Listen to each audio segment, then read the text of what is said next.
Você já foi convidado para a maior festa da sua vida? Aquela festa que você sempre quis ir, aquele evento que você sempre quis participar? Você já foi convidado? E qual foi sua reação? Ah, putz, legal, eu vou, quero ir e tal. Ou, putz, não tenho roupa para ir nesse evento. Não, mas espera aí. O anfitrião, a pessoa que vai dar a festa, vai fornecer a roupa tanto para homens quanto para mulheres. Ah, vai fornecer, tá. Ah, não, mas sabe o que que é? Eu comprei um negócio, eu vou ter que ver. Eu tô vendo uma outra coisa aí, eu tô ocupado, não vou poder ir. Pô, mas a festa é só naquele dia. Não, eu vou perder. Como que é a sua reação se te falassem que é a melhor festa da sua vida? Muito bem, hoje a gente vai falar sobre uma parábola que é chamada de o banquete do rei, a festa do casamento. Isso está em Mateus capítulo 22. A gente vai lendo os versículos e vai comentando com eles, né? Só parábola, né? Vamos abrir um exemplo, um parênteses aqui para falar sobre um pouco de parábola.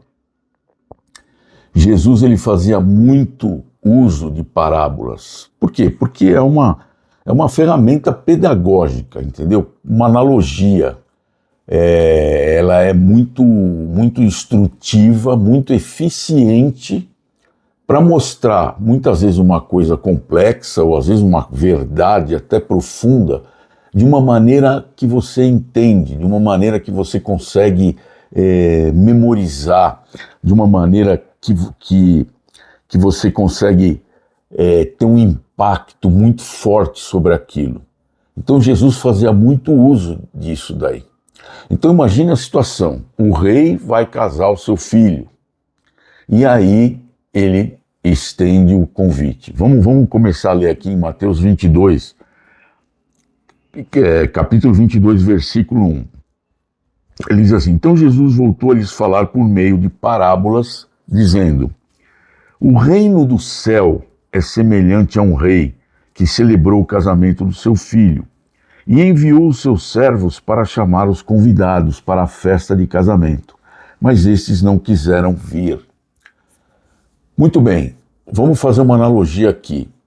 Os judeus, eles oravam, eles esperavam pelo Messias. Messias quem seria? Seria uma pessoa que iria livrá-los. Eles estavam esperando um Messias que ia livrá-los do jugo romano. O Império Romano tinha dominado Israel, os judeus. E o Império Romano, ele era um império muito belicoso, né? Os os soldados eram muito cruéis.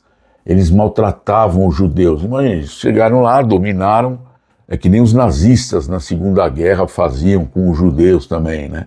Eles dominaram o lugar e eram malvados, né? Então eles estavam sob o jugo romano e eles queriam um libertador. Eles queriam que viesse um Messias e botasse fim em tudo aquilo lá. Muito bem, o Messias veio, Jesus veio. Só que ele não veio libertar do jugo romano. Ele veio abrir as portas do reino do céu. É aí que ele fala aqui do convite. Então,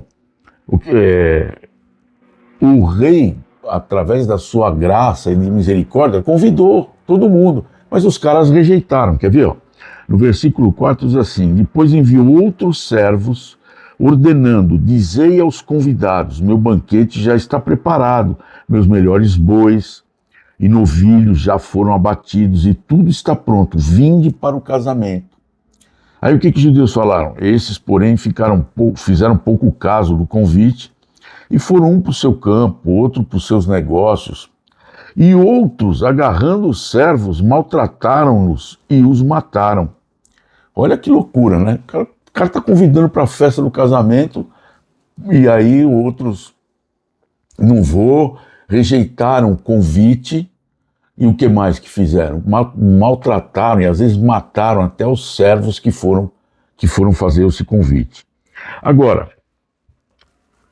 rejeitaram o convite para essa festa maravilhosa aí, que vê bem, né, que ele fala aqui. Então Jesus voltou a lhes falar por meio de parábolas: o reino do céu é semelhante a um rei que celebrou o casamento do seu filho. Estava convidando para o reino do céu, ele estava dando esse exemplo.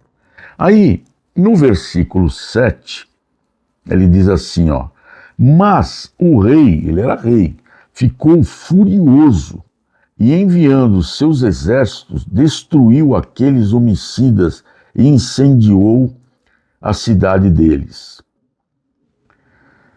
E aí o que aconteceu? Isso foi a rejeição do convite e a ira do rei e o julgamento. Então você percebe o seguinte: Jesus morreu na cruz para te salvar, para me salvar. E muitas vezes, muitas pessoas, elas até creem nisso, mas creem em mais coisas. Olha, não, tudo bem, Jesus morreu por mim, mas eu preciso fazer tal coisa para alcançar a salvação. Eu preciso crer naquela pessoa, naquele homem, naquela mulher, naquele isso, naquele aquilo. Preciso fazer alguns procedimentos, seguir alguns protocolos para eu poder alcançar a salvação. Não é isso que que Deus está falando aqui. Ele te convidou graciosamente para você pertencer ao reino dos céus. Está aqui, os judeus rejeitaram. E aí mostra aqui no versículo 7 a resposta do rei. Ela é severa. Você viu que ele matou os exércitos, ele mandou os exércitos, matou pessoas e incendiou cidades. Isso mostra como que vai ser o juízo de Deus para aqueles que rejeitaram o sacrifício do seu filho. Imagina Deus dando o seu único filho para morrer por você, por mim, e você rejeitou isso. Ah, mas eu não rejeitei totalmente. Eu também acreditei nisso, ou eu vi isso, mas eu acreditava em outras coisas também. Não, aquilo foi o suficiente. Aquilo bastou para você ganhar a sua salvação. Mas não, você quer crer, você quer acreditar, você quer fazer algumas outras coisas das quais Deus não se agrada, e aqui mostra, através dessa parábola, mostra qual vai ser o juízo de Deus. Muito bem, aqui a gente está falando sobre judeus, porque Jesus era judeu, ele veio para os seus, veio para a tua turma, né? Veio para a sua raça, vamos dizer assim, de judeus, e os judeus rejeitaram. Então, o que o rei fez? Então, no versículo 8, diz assim, ó: então disse aos servos: na verdade, o banquete de casamento está preparado, mas os convidados não eram dignos, sobretudo os fariseus, aqueles mestres da lei, que eles rejeitavam tudo. Jesus fazia milagres, e os caras falavam assim, pô, o cara curava paralíticos, curava cegos de nascença. E o fariseu lá, o judeu, o cara que era da lei, em vez de falar, nossa, caramba, que milagre, ele é o Messias. Não, pô, mas você fez isso no sábado. O sábado é contra a lei. Trabalhar no sábado, fazer essas coisas no sábado é contra a lei. Queriam matá-lo porque ele curou um cego, curou um paralítico no dia de sábado. Quer dizer, eles não estavam, eles eram legalistas. Vamos seguir a lei, não vamos olhar dos lados. O que aconteceu? Pô, o Jesus curou um cara. Meu Deus, ele é o próprio Messias. Não, ele fez a coisa no sábado. Então disse aos servos: na verdade o banquete de casamento está preparado, mas os convidados não eram dignos. Ide, aí mandou os servos, ide, pois, pelos cruzamentos das ruas e convidai para o casamento quantos encontrardes. E aqueles servos saíram pelas ruas e reuniram todos os que encontraram, tanto os maus quanto bons. O salão nupcial ficou cheio de convidados. Olha que legal. Então, nesse momento aqui, ele mostra, ele ensina na parábola que a salvação não era só para os judeus, a salvação era para todos. Os judeus rejeitaram, vai lá e convida todo mundo que você encontrar pela rua aí. O convite está aberto. Aí os servos foram convidando, pá! O salão ficou lotado, ficou cheio de gente. Olha que legal, ele nos convidou. Ele convidou aqueles que não eram judeus, eram os gentios, vamos dizer assim, né? Então, os gentios eram agentes que não cria em Deus, não cria, nem conhecia Cristo ainda. Mas ele convidou essas pessoas que ficaram conhecendo, e muitos ali devem ter se convertido. Mas o convite foi estendido para todo mundo. Aí, Olha que interessante. Mas, então beleza, imagina que o salão ficou cheio, beleza, ele deu a roupinha para cada um. A mulher, pô, mas não tem um vestido legal. Tá aqui o seu vestido. Pô, eu não tenho um terno. Tem essas coisas. Você já imaginou? Bom, vamos ler o versículo aqui, ó, o 11. Mas quando o rei entrou para ver os convidados, encontrou ali um homem que não se vestia de trajes nupciais. E perguntou-lhe, amigo, como entraste aqui sem trajes nupciais?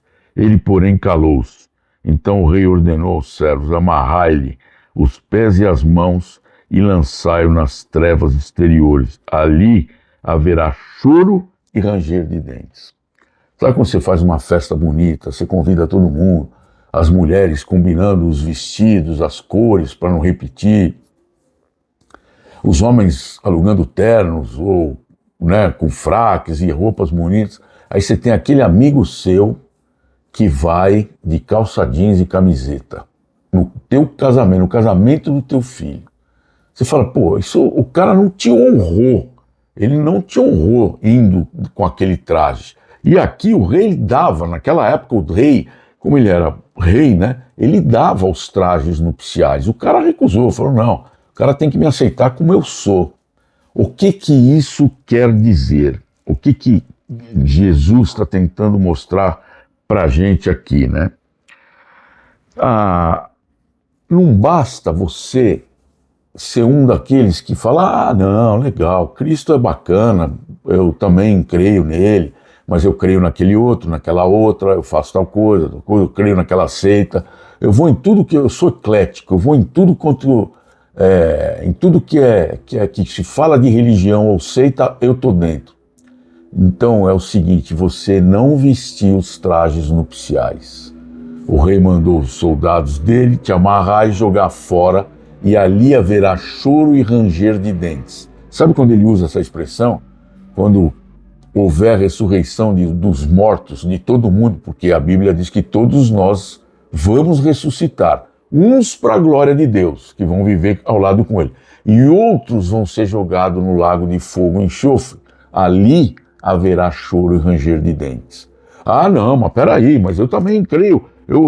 Jesus está comigo, eu estou com ele, estou dentro. Olha no mesmo livro de Mateus, olha o que ele fala aqui, ó. Mateus 7:21 diz assim, nem todo que me diz Senhor, Senhor, entrará no reino do céu, mas aquele que faz a vontade de meu Pai que está no céu. Naquele dia muitos me dirão, Senhor, Senhor, nós não profetizamos em teu nome não expulsamos demônios, em teu nome não fizemos muitos milagres. Então lhes direi claramente, nunca vos conheci, afastai-vos de mim, vós que praticais o mal. Tá aí, gente, aqui o que ele quer ensinar com as vestes nupciais? Você tem que entrar para o reino, ou entrar para a festa, no caso aqui, com esses trajes, com o seu coração transformado. E como que seu coração vai se transformar? Você crer genuinamente, com fé. Fé é a certeza de coisas que se esperam e a convicção de fatos que se não veem, é a definição de fé. Né? Que certeza de coisas que se esperam? A promessa da salvação. Jesus disse que se você, a partir do momento que você creu, você vai estar com ele. Não só quando você morrer, agora você vai estar com ele. Agora você vai fazer parte do reino. O reino não está instaurado, mas você já é parte do reino. Entendeu? Então, e a certeza, né? E a convicção de fatos que se não veem. Você viu Adão e Eva? Não. Você viu Davi e Golias guerreando lá e Davi matando Golias? Não. Mas está escrito na palavra de Deus.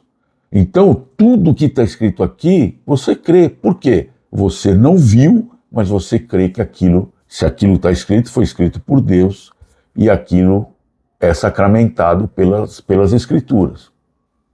Entendeu? Então, a pessoa que é digna de estar lá, ela é transformada, ela tem que ter o seu coração transformado. E eu já falei uma vez para vocês, quando você crê, o que acontece? Você recebe uma chancela, você recebe um selo. Que selo é esse? É o selo do Espírito Santo. Ele vem habitar no seu coração. A partir do momento que você crê, você vai ser o quê? Santo. A Bíblia diz, sede santos, porque eu sou santo. Então, todo aquele que creu tem um Espírito. Uma carta de Paulo aos Coríntios fala assim, olha, você tem que preservar seu corpo, porque o seu corpo é santuário de Deus. Por que santuário de Deus? Porque o Espírito Santo, que é Deus, habita no seu coração. É Ele que vai te dar as diretrizes. Olha, você cometeu um negócio ali que não foi legal. Você precisa se arrepender. Você precisa pedir perdão para aquela pessoa. Aí você fala, Senhor, olha, estou numa decisão muito importante e eu não sei o que fazer. Me mostra o caminho. Jesus não vai aparecer do seu lado com uma setinha, olha, segue por ali, ou com o Google Maps, não. Mas o Espírito Santo vai te tocar. Ele vai falar assim, olha, essa porta está fechada, aquela porta está aberta. É impressionante, gente. Quando você crê, quando você é um filho de Deus, né, o Espírito Santo vai te guiar. Né? Então, essa questão dos trajes nupciais, quer dizer isso, é a verdadeira, é o que chama de metanoia. Metanoia é um termo grego que diz mudar de direção, conversão. Olha, eu estava indo com todo mundo aqui, tem até uns desenhos, né, que mostra assim, uma multidão indo e uma filhinha pequenininha voltando. É a conversão. Você não está indo com os padrões do mundo. Você não está indo com os padrões do que é falado na internet. Ah, agora vamos fazer isso. Ah, agora a educação de filhos é assim. Ah, agora no casamento tem que ser assado. Ah, agora... Você entendeu? Você não está indo com a multidão. Você se converteu. Por quê? Porque você está seguindo aquilo que Deus tem para você. Pura e simplesmente. Simples assim. Entendeu? Então, e aí, aqui no fim, ó, ele diz, no último versículo 14, ele fala assim, ó, porque muitos são chamados, mas poucos escolhidos.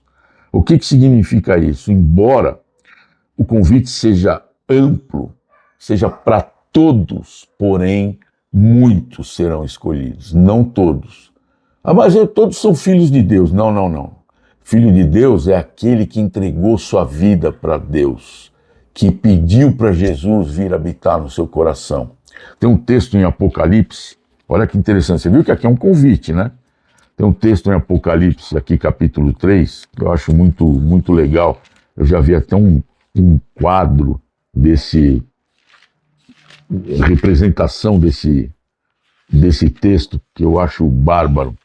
Ele diz assim, ó, Apocalipse 3:20, fala assim, eis que estou à porta e bato.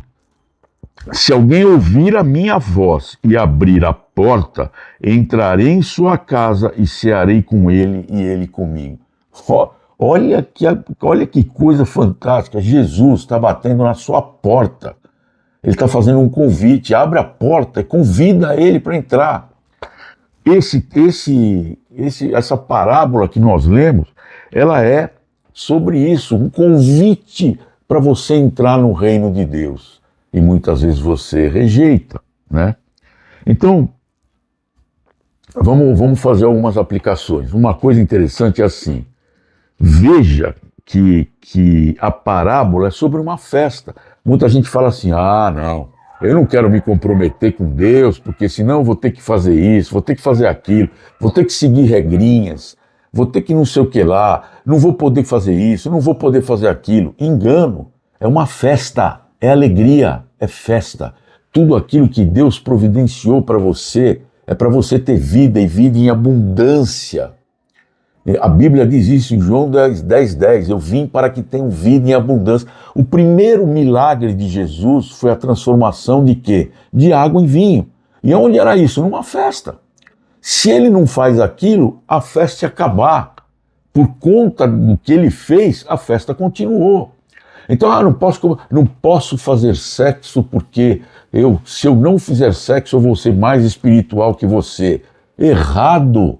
Deus criou o sexo, criou o homem, criou a mulher. Sexo dentro do casamento é maravilhoso, não tem coisa melhor. Ah, eu não posso comer carne, porque se eu comer carne, eu não vou ser tão espiritual. Então eu parei de comer carne, porque aí eu sou mais espiritual que você. Errado. Deus abençoou todos os alimentos, para você comer, para você se divertir, para você comer com alegria, para você viver a vida com abundância. Tudo isso foi criado por Deus. Então não tem essa, vou seguir regrinha, isso chama-se asceticismo. Religiões ou seitas que proíbem, gnósticos, né? Que creem nisso. Não, o celibato faz com que você seja mais espiritual do que a pessoa que faz sexo. Errado, tá errado, tá errado. Não existe isso na palavra de Deus. Não existe. Deus abençoou essas coisas. Lógico, desde que seja entre homem e mulher dentro do casamento, que é o que está escrito aqui. Ponto. Né? Então, é para você viver a vida em abundância. O que mais aqui, ó? Você aceitou o convite ou dá prioridade para outras coisas? Ah, não, eu vou fazer o seguinte, olha, eu tenho muito que viver ainda, não quero me comprometer. Quando eu estiver próximo de morrer, aí eu vou e me converto. Já sei como é que é. Gente, ninguém sabe o dia de amanhã.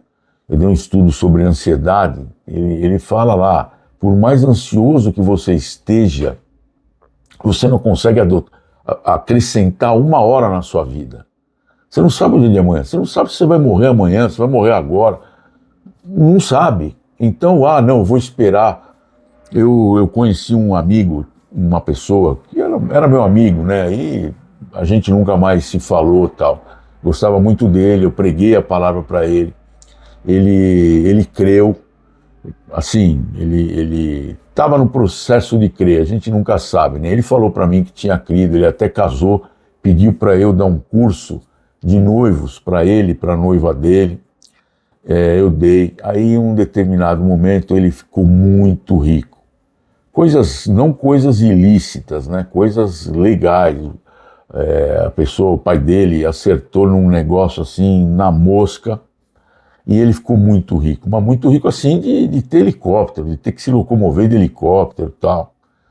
E esse cara um dia chegou para mim e falou, Marcelo, realmente eu não vou ter tempo para Deus. Então eu vou parar por aqui e quem sabe um dia, aí eu perdi o contato, não sei. Mas ele rejeitou o convite, o casamento, ele foi cuidar dos negócios dele. A coisa mais importante da vida dele seria esse convite, seria ele ter aceitado esse convite, mas ele preferiu cuidar dos negócios dele. Muito bem, em caso de você ter aceitado o convite, eu espero que você o aceite hoje, eu vou te ensinar como é que é aceitar esse convite. Como que você está vivendo? Você se transformou? Você permite que o Espírito Santo transforme a sua vida? Eu era um beberrão, eu era um drogado, eu fazia coisas ilícitas, eu maltratava as pessoas, eu mentia, eu era mentiroso, eu falava muita bobagem e tal. Você mudou isso? Eu fui um cara que mudei. Quando eu me converti, foi interessante. Eu de 10 palavras, 9,5 eram palavrões. Eu falava coisas assim muito sujas, muito obscenas. E assim, não importa se eu falava para homem, se eu falava para mulher, se eu falava para senhora, casada, solteira. Não importa, aquilo estava no meu vocabulário, estava no meu linguajar aquilo. Hoje eu penso naquelas coisas, me dá até uma coisa, né? E mudei, você entendeu? Mudei. Então é assim, você conseguiu transformar a sua vida ou está conseguindo transformar? Você passou a vestir as vestes nupciais ou está que nem aquele cara? Não, o cara é meu amigo, vou entrar aí e vou de calça jeans e camiseta, ele vai ter que me aceitar do jeito que eu sou. Com o rei não é assim, com Deus não é assim. Deus, ele faz as coisas da maneira dele. Sabe por quê? Porque ele é Deus, ele é soberano, ele criou todas as coisas, né? Ele criou você, ele fez todas as coisas na natureza. A natureza proclama a sua glória. E ele é Deus, ele é soberano. Então, as coisas têm que ser do jeito dele. E são penosas, são difíceis, são duras, de forma nenhuma. Vinde a mim os que estáis cansados e sobrecarregados, e eu vos aliviarei. Tá bom, gente? Como que você faz para convidar Jesus? Primeiro, você tem que reconhecer que é um pecador. Oh, mas eu sou pecador? Claro que é pecador. Todo mundo é pecador, a gente já nasce em pecado. Então o que você tem que falar? Hoje você talvez não consiga dar nome aos seus pecados. Mas quando você se converter, você vai passar a dar nome para eles. Olha, hoje, Senhor, eu olhei para uma mulher ou para um homem, uma mulher pensando, né, com intenções impuras, eu peço perdão por causa disso. Hoje eu fiquei com ódio de uma pessoa que me fechou no trânsito. Eu queria, se eu tivesse uma coisa, uma pedra, eu atirava na cara. Você pecou, entendeu? Então, hoje eu tratei mal a minha mulher, o meu filho, o meu marido. Você pecou, vai lá e se confessa, fala, Senhor Deus, eu sou pecador, peço perdão pelos meus pecados e me arrependo deles. Aí você fala, pô, mas eu me arrependo, mas amanhã eu pequei de novo. Com o tempo você vai deixar de pecar. Eu não larguei de falar palavrão da noite para o dia. Eu demorei um tempo, mas a gente consegue. Através de quem? Do Espírito Santo. E aí você confessou os seus pecados, se arrependeu deles. E aí é só você fazer o convite. Senhor Deus, eu quero que o Senhor venha habitar no meu coração. Eu quero entregar minha vida ao Senhor. Eu creio que o teu sangue na cruz me livrou da condenação eterna dos pecados. Amém. Em nome de Jesus. Pronto. O que a gente demorou aí? 30 segundos para fazer essa oração? Acabou. Se você fizer isso de coração, com fé, que você imagina lá Cristo morrendo, sofrendo por tua causa, por minha causa, pronto, você está salvo. Você já vai ter o Espírito Santo habitando no seu coração. Tá bom, gente? Eu peço tudo isso no nome precioso e no sangue precioso do nosso Senhor Jesus Cristo. Amém.